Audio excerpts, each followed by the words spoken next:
A hiker decided to go on a hike by himself, something he was not very used to. The whole day was normal. Trees and bushes engulfed his surroundings. He enjoyed being outdoors in the mountains. Nothing seemed strange to him. That was until he was making his way back to his car. He figured an 8-hour hike was good enough. The sky was already getting dark, and he needed to get back fast. What was odd was how much he didn't recognize the trail back. He began to panic. Night had already taken over, and all he had was a flashlight and no clue on how to get back. He knew it was already too late and too dangerous to keep going through the perilous forest. He began to worry that he would have no shelter for the night, when almost luckily enough, he stumbled across a broken-down cabin. It was dark and seemed like no one had visited it in years, but he knew it was the only place where he could rest until daylight, especially since his flashlight was running out of battery.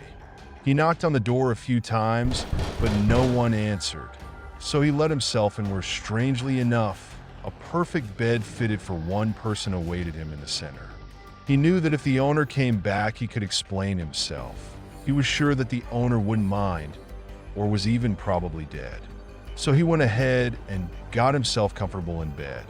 As he tried to sleep, he couldn't ignore the collection of paintings around the room.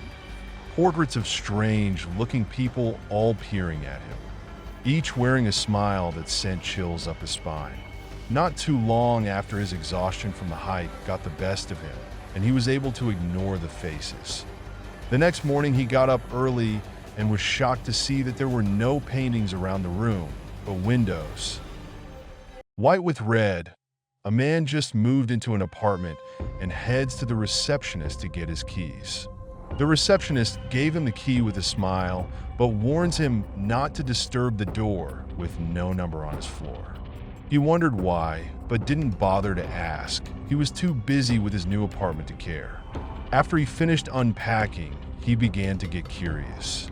He questioned why the receptionist would warn him of such things, and so he stepped out of his apartment to check the door with no number. He tried the doorknob first, but it was locked, so instead he got onto his knees and peeked through the keyhole. The apartment he was looking into was empty. His eyes scanned the whole place before stopping at a woman, standing face against a wall in the corner. He noticed her pale skin and long black hair before stepping back, suddenly feeling perverted in a way for invading someone else's privacy. He brushed it off, assuming she was someone that did not want to be disturbed.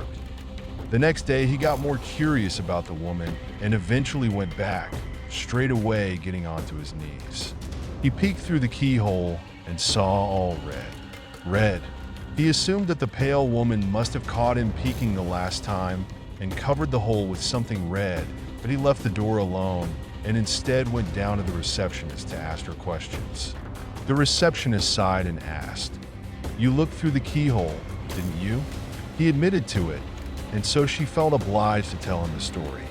She told him that a couple used to live in that apartment a long time ago, but the husband went crazy and killed his wife. However, this couple wasn't normal. They had pale skin, black hair, and red eyes.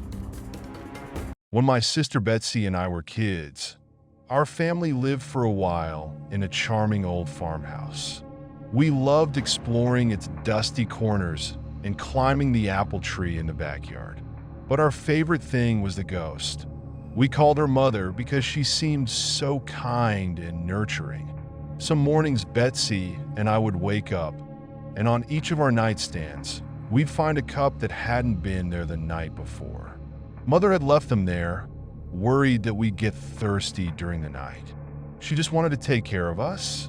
Among the home's original furnishings was an antique wooden chair, which we kept against the back wall of the living room. Whenever we were preoccupied, watching TV or playing a game, Mother would inch that chair forward across the room toward us. Sometimes she'd manage to move it all the way to the center of the room. We always felt sad putting it back against the wall. Mother just wanted to be near us. Years later, long after we'd moved out, I found an old newspaper article about the farmhouse's original occupant, a widow. She'd murdered her 2 children by giving them each a cup of poisoned milk before bed. Then she hung herself. The article included a photo of the farmhouse's living room, with a woman's body hanging from a beam. Beneath her, knocked over, was that old wooden chair placed exactly in the center of the room. Did it get colder in here, or is it just me? I'm a psychiatric nurse, and early in my career, I worked at a residential mental health facility. One of our residents was an elective mute, which means that he couldn't talk, but there were no medical reasons as to why. He had spoken earlier in his life, and in fact seemed quite normal back then, with the exception of being close to 7 feet tall. He'd been raised in the Deep South and joined the military when he was 19, but one night he vanished. He was declared AWOL, and eventually he was declared missing and dead. 10 years later, a 7-foot-tall man walked into a VA hospital emergency room in my part of the Midwest and said to the receptionist, "My name is Marion Duchesne, not the real name, and I've been dead for 10 years. Those were the last words he ever spoke.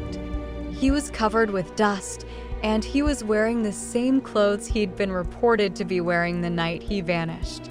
His social security number had not been used, and he had no identification on his person.